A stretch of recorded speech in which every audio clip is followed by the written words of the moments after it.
보도록 하겠습니다. 하나님 말씀은 요한복음 15장 1절부터 8절까지 말씀입니다.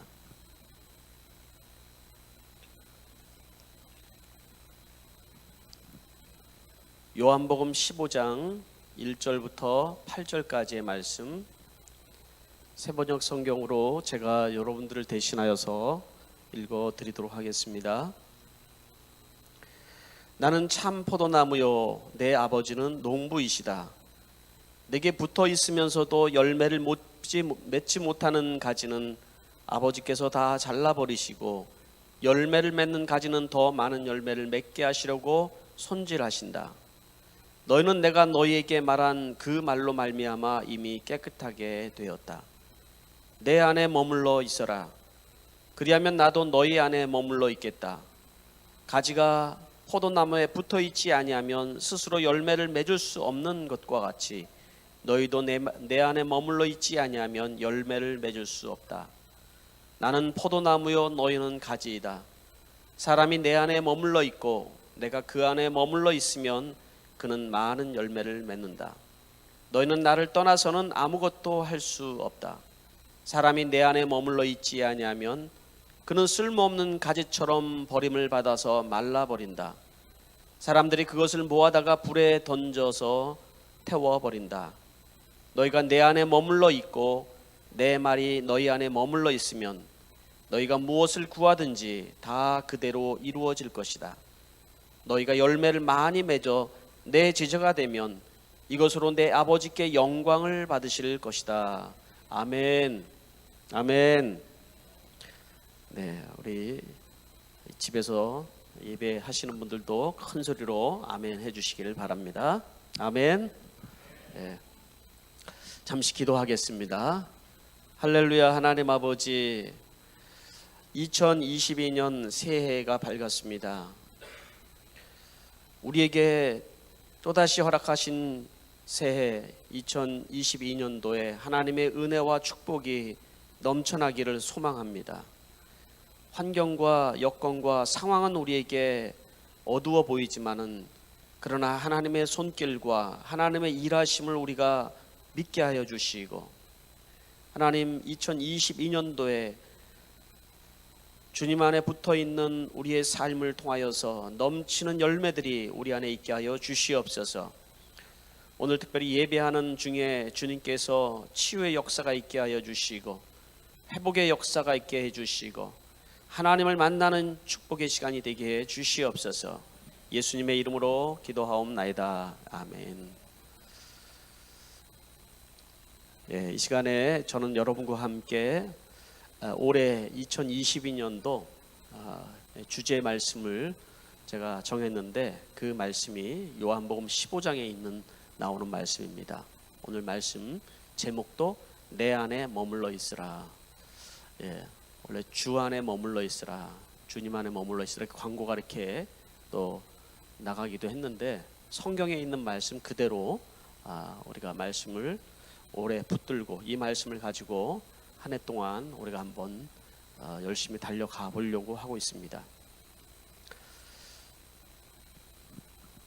작년에도 우리가 하나님의 말씀을 붙들고 내 지경을 넓혀주셔서라는 말씀을 가지고 그 말씀을 붙들고 열심히 신앙생활 하신 분들이 많이 계십니다. 하나님께서 많은 지경을 넓혀 주셨을 거라고 저는 믿습니다. 올해도 이 말씀을 통해서 하나님의 축복의 말씀이 여러분들 안에 되기를 바랍니다. 여러분들은 2022년도 무엇을 기대하고 있습니까? 어떤 열매들을 여러분들은 기대하고 여러분 기도하고 소망하고 있습니까? 송구영신 예배가 되면은 우리가 그렇게 함께 기도하는데, 올해는 송구영신 예배를 함께 하지 못해서 아쉬움이 있지만 여러분들 가운데서 행복과 축복과 또 성공하는 것과 건강을 생각하시는 분들도 많이 있을 거라 생각합니다.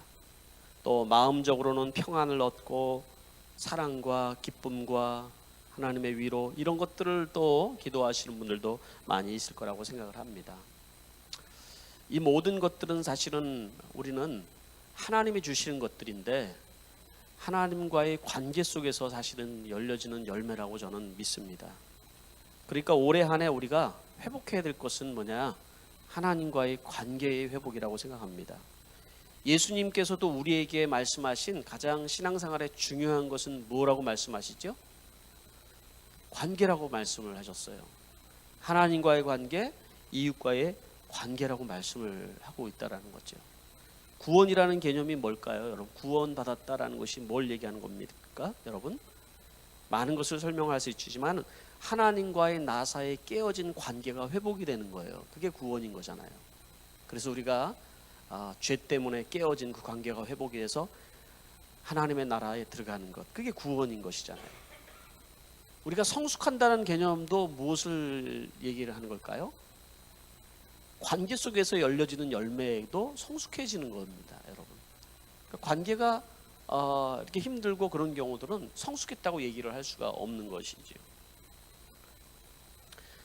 예수님께서는 자신과 하나님과의 관계, 그리고 우리와 그리고 예수님과의 관계를 오늘 말씀을 통해서 비유로 말씀을 해주고 계시는 거예요. 이게 바로 포도나무의 비유, 아주 유명한 말씀이죠. 이 유명한 포도나무의 비유를 통하여서 오늘 우리에게 크신 은혜를 주실 줄 믿습니다. 첫 번째 우리가 생각할 것은 하나님의 포도밭 이야기를 같이 나누면서 들어가겠습니다. 1절 말씀을 보니까 나는 참 포도나무여 너희 내 아버지는 농부시다, 이렇게 말씀을 하고 시작을 하고 있는데요. 예수님께서는 제자들에게 포도밭을 배경으로 아마 지나가시지 않았을까, 아니면은 뒤에 배경을 두고 제자들에게 실물 교육을 하셨을 거라는 생각이 듭니다. 이스라엘 사람들에게 포도나무, 포도밭, 포도 이런 말을 하게 되면은 그들은 금방 이해를 잘 합니다. 왜냐하면 그들의 문화에 있어서 포도라는 것은 굉장히 중요한 부분이기도 하고, 팔레스타인 지역이라는 그곳이 땅은 굉장히 척박하지만 이 포도 농사가 되거든요. 그게 왜 그럴까요? 이 척박한 땅에서 포도나무가 밑으로 뿌리를 깊이 내려요. 그리고 수맥을 찾아서 뿌리를 내리고, 땅은 척박하지만은 열매를 맺는 게 아주 신기한 거죠. 그래서 풍성한 열매를 맺는 걸 보고 이 포도나무 하면은 보통 본인들은 축복된 자기들의 인생을 생각을 하게 되는 것이죠.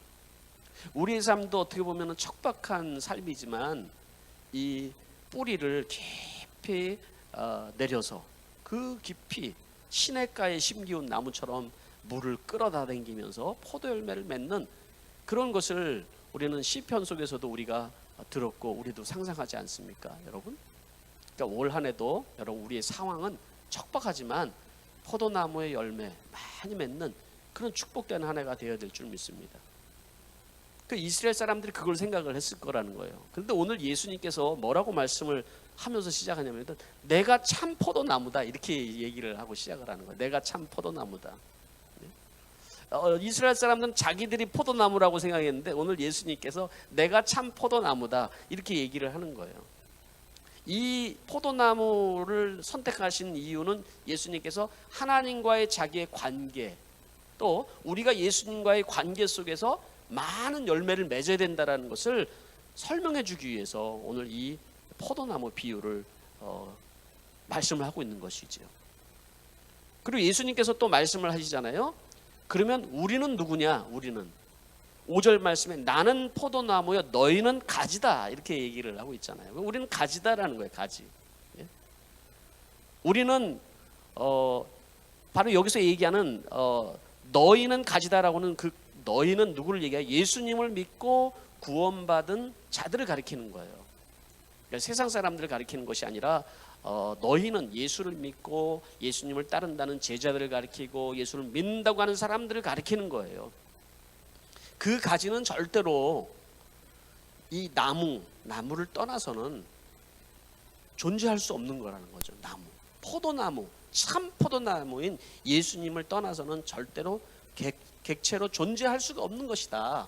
그런 말씀을 해주고 있는 거잖아요. 그런 내용이잖아요. 그런데 여러분 2절 말씀 보면은 좀 다른 분위기가 시작이 되고 있습니다.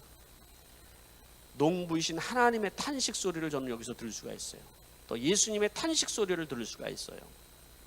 2절 말씀의 시작이 이렇게 시작이 되게 있잖아요. 내게 붙어 있으면서도 열매를 맺지 못하는 가지는, 내게 붙어 있으면서도 열매를 맺지 못하는 가지는, 이렇게 나오고 있거든요. 이 말씀 속에서는 많은 것을 담고 있다고 생각을 해요. 간단하게 얘기하면 구원받고도 열매를 맺지 못하는 가지는, 하나님의 선택을 받고도 열매를 맺지 못하는 가지는, 이렇게 이제 우리가 얘기를 할 수 있지 않겠습니까? 이 말씀 속에서 금방 말씀한 것처럼 하나님의 탄식 소리를 우리는 들을 수 있어야 된다는 거예요. 농부이신 하나님께서는 포도나무를 심으셨어요. 극상품 포도나무를 기대하면서 포도나무를 심었다고 얘기를 하고 있어요. 시편에도 80편 8절 말씀에도 이렇게 말씀을 하고 있잖아요. 주님께서 이집트에서 포도나무 한 그루를 뽑아 오셔서 문 나라를 모래내고 그것을 심으셨습니다. 이집트에서 포로 생활을 하던 이스라엘 사람들을 뽑아서, 포도나무인 그들을 뽑아가지고 어디다 심었다고요? 가나안 땅에 하나님께서 축복해 주시고 거기에 심었다라는 거예요. 애굽 땅에서 정말 고생하고 그렇게 노예처럼 살던 그들을 정말 하나님께서는 축복하기를 원하셔서 가나안 땅에서 이 축복의 기름진 땅 하고 얘기하시면서 거기서 심었단 말이에요. 그런데 여러분, 성경의 많은 구절을 보면 선지자들의 그 하나님을 대변하는 탄식 소리가 여러분 있어요. 무슨 탄식 소리예요, 여러분? 극상품 포도나무를 기대했는데 그 가지에서 악한 가지가 나오고 썩은 가지들이 나오고 들포도나무를 열매를 맺었다. 이상한 열매를 맺고 있다. 그래서 그 열매는 벌레들만 드글드글한다 라고 얘기를 하고 있다라는 거예요. 예레미야에 또 외치고 있고 이사야 선지자를 통해서도 우리에게 얘기를 하고 있는 것이죠. 하나님의 탄식 소리를 우리가 들을 수 있다라는 거죠. 예수님 당시에도 마찬가지였어요. 예수님이 지금 이 말씀을 하고 있던 그 당시에도 예수님은 마음이 별로 좋지는 않으셨을 거예요. 왜 그럴까요? 마음이 안타깝고 안 좋은 이유가, 예수님을 따르는 사람들을 보면 대부분 다 병들고 눈이 멀고 벙어리 된 사람들, 쩔뚝발이 실패한 사람들, 상한 심령을 가지고 있는 사람들, 정말 목자가 없어서 유리 방황하는 많은 사람들을 바라보면서 예수님은 무엇을 생각하셨을까요? 저들의 눈에는 왜 희망이 저렇게 없을까? 왜 하나님이 기대하는 그런 열매가 보이지를 않을까 하는 마음을 가지고 있지 않았겠습니까, 여러분? 이 시대에 여러분, 우리를 바라보는 하나님의 마음은 어떠실까요? 주님의 마음은 어떠실까요? 마찬가지라는 생각을 해보게 됩니다. 수없이 많은 사람들이 아우성치는 그 소리를 한번 여러분 들어보십시오. 희망이 없다고 아우성칩니다. 정말 행복하고 싶고 인정받고 싶고 사랑받고 싶어 부르짖고 아우성치는 사람들의 소리들이 여러분 들리는 시대 속에 우리가 살고 있다는 것입니다. 정말 발버둥치고 애쓰고 노력하지만은 실패하며 살아가는 그 정말 위로받지 못하는 상한 영혼들이 너무 많이 있다는 사실을 우리에게 여러분, 이 시대를 바라본 우리들이 알 수 있는 것이 아니겠습니까? 여러분들에게 한번 적용을 해보십시오. 여러분 인생에는 어떤 열매를 맺고 있나요? 여러분은 어떤 아우성을 치면서 여러분 살아가고 있습니까? 하나님의 탄식 소리가 여러분들에게 귀에 들리고 있습니까?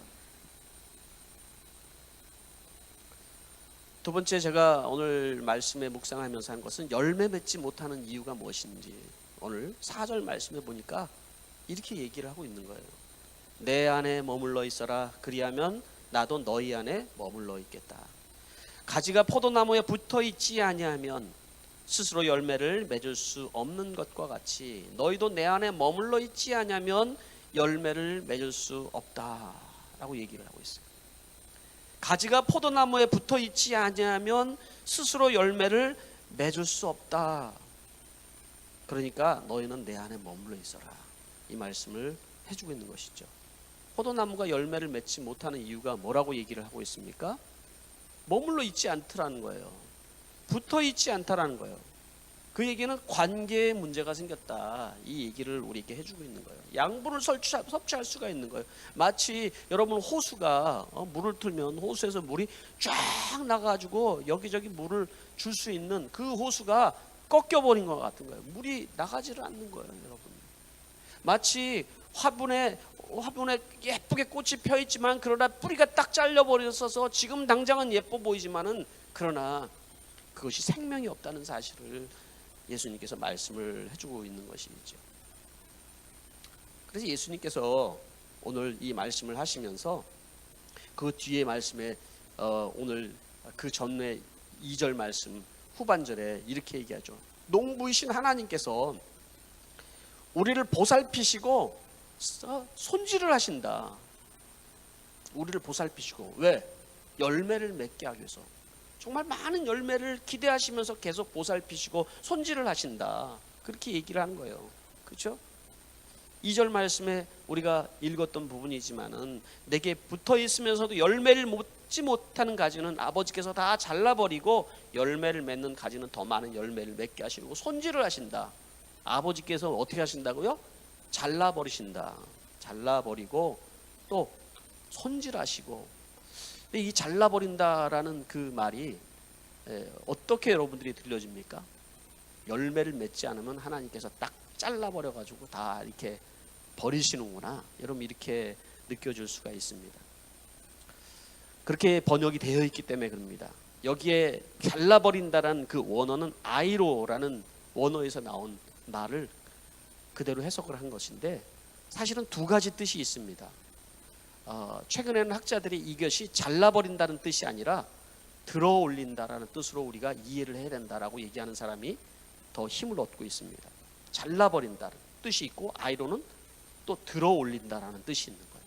마치 농부가, 포도나무는 여러분 가지가 스스로 하늘을 보면서 뻗어나가지는 못해요. 땅으로만 자꾸 가지를 뻗어서 땅바닥에 그냥 관리를 안 해주면 그냥 뒹구는 거예요. 그렇죠? 그게 우리 인생하고 좀 닮아 있지 않아요? 마치 허리를 굽으려서 농부가 그 가지를 들어서 이렇게 열매를 맺을 수 있도록 이렇게 나무도 기대해 놓고 바닥으로 내려가지 않도록 그렇게 하신다, 들어 올린다, 그런 뜻이 있다라고 얘기를 하는 거예요. 그리고 또 손질을 하신다. 열매를 맺지 못하게 하는 부분들을 잘라버리고 또 손질을 한다, 이렇게 얘기를 하는 것이 맞다는 생각입니다.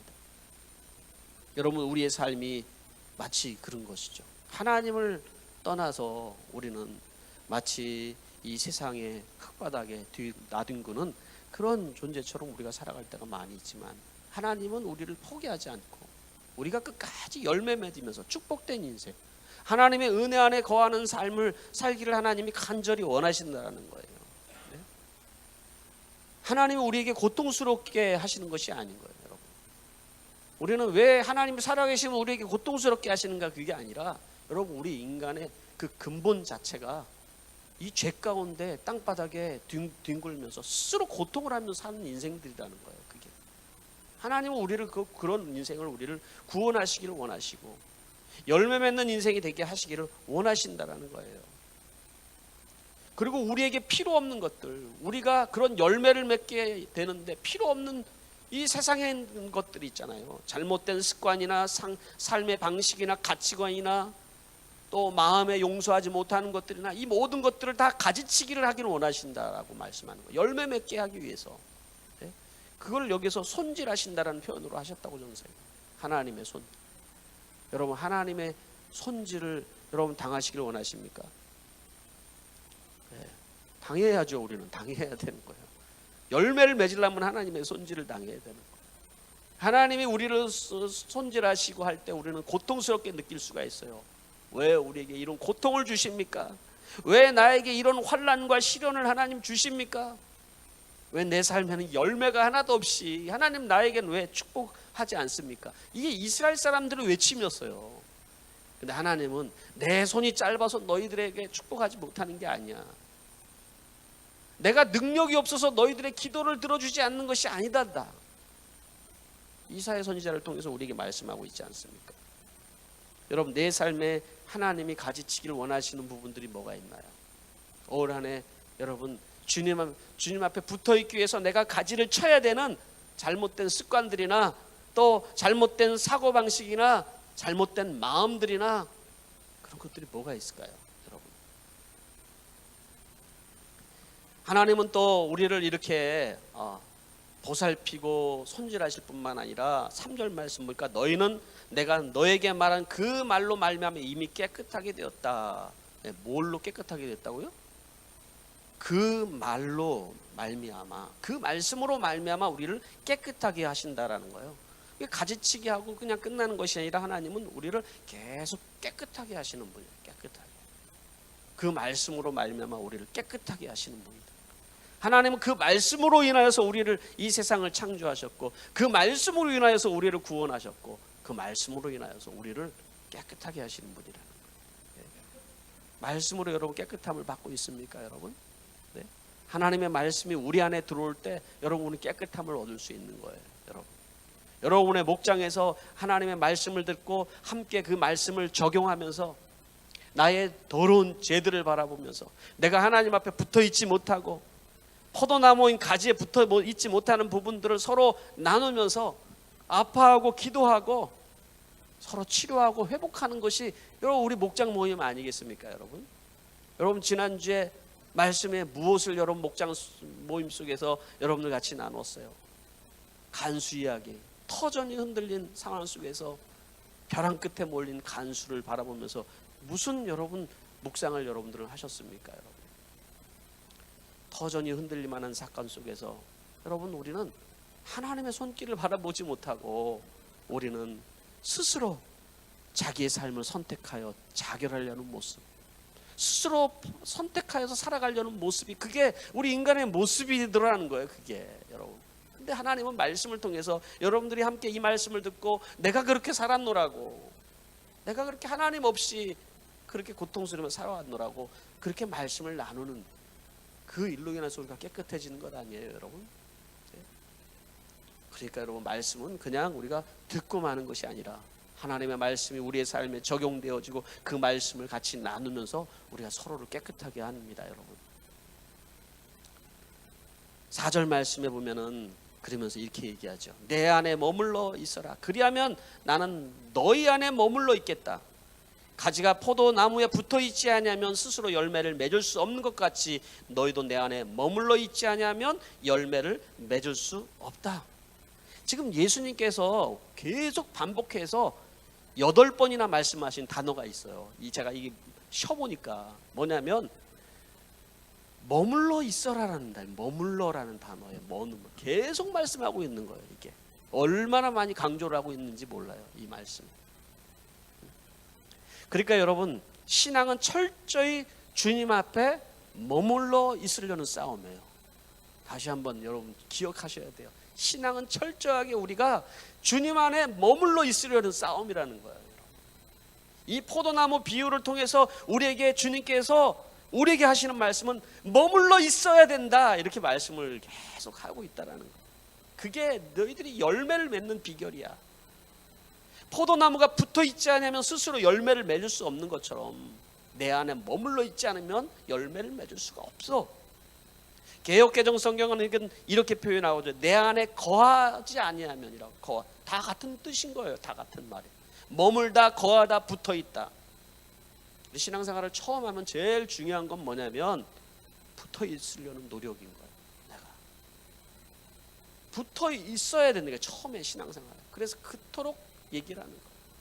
붙어 있는다는 건 뭐예요?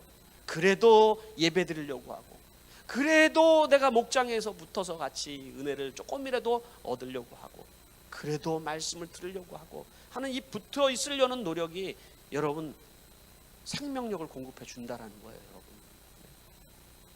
신앙생활을 좀 하셔서 이제 믿음이 자란 사람들은, 열매가 없는 사람들은 뭐 때문에 내 삶에 열매가 없을까? 이거 주님 앞에 머물러 있지 않기 때문이라고 오늘 이 말씀 속에 얘기를 해주고 있는 거예요. 붙었다 떨어졌다 하는 거죠, 여러분. 신앙이 열매를 맺을 수가 없는 거예요.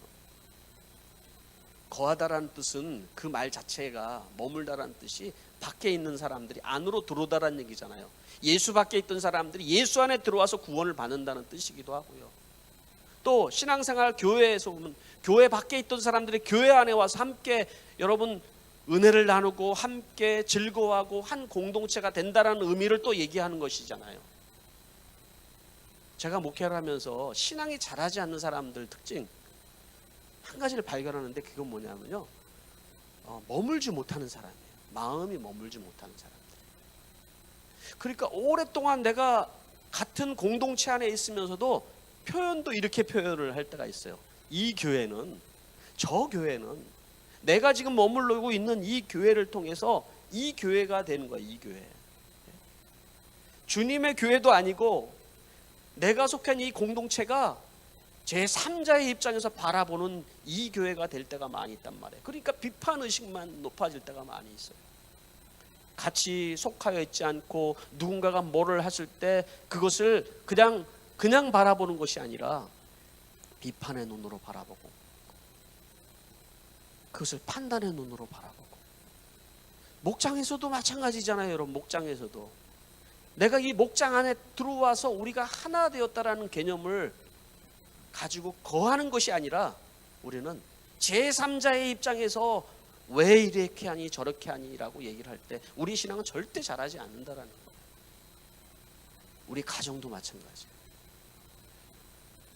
가정에서도 마찬가지로 여러분, 부부가 결혼을 하면 이 가정이 아니잖아요. 이 가정이 아니에요.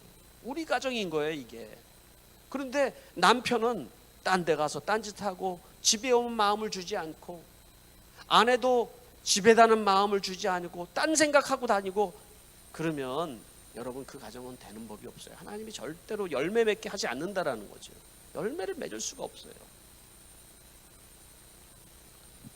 머물다 거하다라는 그것은 또 어떤 의미를 가지고 있을까요? 상호 관계성을 얘기하는 거예요. 상호 관계성. 그죠? 예수님께서 말씀을 하시잖아요. 네가 내 안에 머물러 있으면 나도 내 안에 머물러 있게 됐다 라고 말씀하잖아요. 그죠? 상호 관계성을 얘기하는 거예요. 관계성 속에서 여러분 열매가 맺어진다는 것을 얘기를 해주고 있는 거예요. 그러면서 예수님이 얘기하시는 거예요. 스스로 열매를 맺을 수 없다. 스스로. 이게 여러분에게 천둥처럼 들려져야 되는 거예요. 우리가 여러분 얼마나 죄성이 강하냐면 스스로 열매를 맺으려는 이 강한 죄성이 우리의 삶을 여러분 붙들고 살아갈 때가 많이 있어요. 하나님으로부터 떨어지는 것 자체가 죄의 본질이라는 것을 알아야 되는 거예요. 하나님 없이 내가 살아보려고 하는 것, 하나님 없이 내가 열매 맺어 보려고 하는 것, 이게 죄성이라고 얘기를 해주고 있는 거잖아요. 하나님으로부터 멀리 떨어져서 여러분 멀리 가려고 하는 것이 여러분 멸망인 것이죠. 영원히 하나님으로부터 멀리 떨어져 버린 것이 여러분 지옥인 것이고요. 우리는 포도나무에 붙어 있기 위해서, 주님 안에 붙어 있고 신앙 안에 붙어 있고 관계성 안에 함께 여러분 그 복을 누리기 위해서 여러분 노력하는 한 해가 되어야 되는 것이죠. 옛날 속담에 이런 말 있죠. 기는 놈 위에 뭐가 있다고요? 뛰는 놈 있고, 뛰는 놈 위에 나는 놈 있고, 또 나는 놈 위에, 거기는 모르는군요 아직도, 붙어 다니는 놈이 있다고 얘기했잖아요. 붙어 다니는 놈. 이 붙어 다니는 놈이 최고인 거예요. 붙어 다니는. 우리는 예수 안에 붙어 다니는 놈들이에요. 아무리 뛰고 날아도 붙어 다니는 놈을 재간을 당해낼 수가 없는 거예요. 우리는 붙어 다니면서 하나님의 열매를 맺는 거예요. 거기에서 생명이 나오기 때문에 그런 것입니다. 여러분 적용을 해보십시오. 여러분 코로나를 지나오면서 얼마나 내가 떨어져 있었는가 적용을 해보십시오. 내가 얼마나 주님 앞에서 떨어져 있었는가. 예배도 말씀도 기도도 떨어져 있었지 않았습니까 여러분? 이 시대 마지막 시대를 우리가 살아가면서 하나님께서 우리를 흔든다고 생각되지 않으세요 여러분? 네 믿음이 진짜인지 가짜인지 흔들어 본다고 생각이 들지 않으십니까 여러분? 신앙은 철저하게 우리는 주님 앞에 붙어 있으려는 노력이어야 된다. 이렇게 머무는 자에게 하나님은 어떤 축복을 주신다고 말씀을 합니까? 많은 열매를 약속해 주셨어요. 많은 열매를 맺는다. 또 뭐라고 말씀하셨습니까 여러분? 7절 말씀에 너희가 내 안에 머물러 있고 내 말이 너희 안에 머물러 있으면 너희가 무엇을 구하든지 다 그대로 된다 말씀하고 있는 거예요. 기도 응답의 축복을 얘기하는 거예요. 그 위에도 계속 우리에게 축복에 대해서 계속 얘기를 하는데, 오늘 본문 읽은 게 여기까지니까 여기까지만 말씀을 드리는 거예요. 결단과 헌신을 위한 한번 적용을 하면서 제 이 말씀을 묵상을 하면서 올해 내 안에 머물러 있으라 이 말씀이 우리에게 주제의 말씀이 되겠다 생각하면서 세 가지를 여러분들에게 적용시켜 주고 싶었어요. 첫째는 예배를 통해서 은혜 안에 거하는 삶에, 은혜 안에 붙어 있는 삶을 얘기하는 거예요. 예배. 참 코로나 시대를 지나오면서 예배가 무너진 사람들이 참 많이 있습니다. 그렇죠? 그런데 사실은 코로나 때문에 예배가 무너진 것이 아니라 그동안에 우리가 하나님을 향한 마음이 사실은 이 하나님께 가치를 두지 못했기 때문에 예배가 무너지는 거예요. 네? 서서히 무너지기 시작한 거예요. 네? 이사야서 12장 3절 말씀에는 마당만 밟는 신앙에 대해서 이사야 선지자의 그 목소리를 우리가 들을 수가 있지 않습니까? 하나님이 견딜 수 없어 한다. 마당만 밟는 신앙. 내가 그들 때문에 내가 성전 문을 좀 닫았으면 좋겠다. 누가 좀 닫았으면 좋겠다. 이런 얘기하잖아요. 네? 그리고 이사야서 5장에 넘어가면 무슨 말씀을 하냐면 포도원 얘기를 해요. 포도나무 얘기를 해요. 성전 문이 닫힌 그들의 삶 가운데 포도원 울타리를 내가 걷어치우겠다라고 말씀을 하고 있다라는 거예요, 여러분. 그 밭을 내가 황무지로 만들어 버리겠다라고 얘기를 하는 거예요. 이사야서를 읽다 보면은 예배와 삶이 같이 연결된다는 얘기를 우리에게 해주고 있는 거예요. 예배가 무너진 삶은 삶의 황무함으로 이어진다는 거예요. 그래서 여러분, 우리가 올해 이 예배를 목숨 걸고 지키려는 그 마음이 코로나 때문에 같이 여러분 드리든 같이 못하든 어디에 있든지 간에 여러분들이 최선을 다해서 예배하는 그러한 여러분 믿음을 가져야 되는 것입니다. 두 번째는 여러분, 공동체 안에 붙어 있으려는 노력이에요. 공동체. 사단의 최고의 전략은 뭘까요? 흩어버리는 거잖아요. 여러분, 신앙이라는 건 서로 붙들어주고 서로 세워주면서 성장하는 거기 때문에 여러분 목장 안에 함께 말씀을 안에서 붙어 있는 것이 축복인 줄 여러분 알고 목장 공동체가 회복될 수 있는 한 해가 되기를 기대하는 겁니다. 마지막으로 말씀 안에 거하는 삶인 거예요. 예수님이 하신 말씀도 너희가 내 말 안에 거해야 된다 이 말씀으로 해주는 거잖아요. 그렇죠? 그 코로나를 지나오면서 우리가 말씀이 무너진 사람들이 너무 많이 있는데 누가 무너지냐? 말씀이 무너져서 무너진 것이 아니라 말씀과 관계없이 살아가다 무너진 거예요. 결국은. 그렇잖아요. 말씀이 없는 삶은 결국은 인본주의적으로 살아갈 수밖에 없고 생각하는 것이나 행동하는 것이나 말하는 것이 다 세상의 처세술을 얘기할 수밖에 없어요. 5분만 대화해봐도 알 수가 있어요. 하나님 앞에 붙어 있어서 말하는 건지 아니면 떨어져서 말하는 것인지 다 알 수가 있어요. 오늘 하루하루를 우리가 하나님의 말씀을 묵상하면서 살아가는 삶과 그렇지 않은 삶은 다르다라는 걸 얘기해 주고 싶은 거예요. 그래서 올해 제가 시작하면서부터 신년 특별 새벽 기도는 큐티하면 행복합니다라고 정한 것이 그 이유인 거예요. 이 내용이 뭐 특별한 게 있어서 그런 것이 아니라 우리가 말씀 묵상하는데 우리가 한번 힘을 쏟아봅시다. 함께 말씀을 붙들고 그거를 내 삶에 적용하면서 주님 앞에 붙들려고 하는 노력을 한번 해봅시다 라고 여러분들에게 말씀해 주고 싶은 거예요. 큐티 묵상집도 구입을 해보시고요. 직접이게 구입을 해외니까 구입할 수 없지만 여러분 앱으로도 얼마든지 구입을 해요. 저는 2권 다 해요. 책 종으로도 보고 앱으로도 봐요. 그런 노력을 통해서 정말 주님 앞에 붙어 있으려는 노력을 하는 그런 한 해가 될 수 있기를 바랍니다. 그래서 여러분 삶에 넘치는 열매들이 여러분 간증될 수 있게 되기를 바랍니다. 기도하도록 하겠습니다. 이 시간에 여러분들이 있는 그 자리에서 오늘 들은 말씀을 통하여서 결단과 헌신이 여러분들 안에 있게 되길 바랍니다. 오늘 말씀을 통하여서 그런 포도나무 비유를 통해서 주님께서 하시는 것은 내 안에 머물러 있어라. 여러분, 예배가 회복되길 바라고, 공동체가 회복되게 하고, 하나님의 말씀이 여러분 안에 회복되는 그런 축복이 여러분 안에 있게 되길 바랍니다. 우리 함께 이 시간에 한 1분 정도 침묵 가운데 우리 결단과 헌신의 기도 올려드리겠습니다. 기도하겠습니다.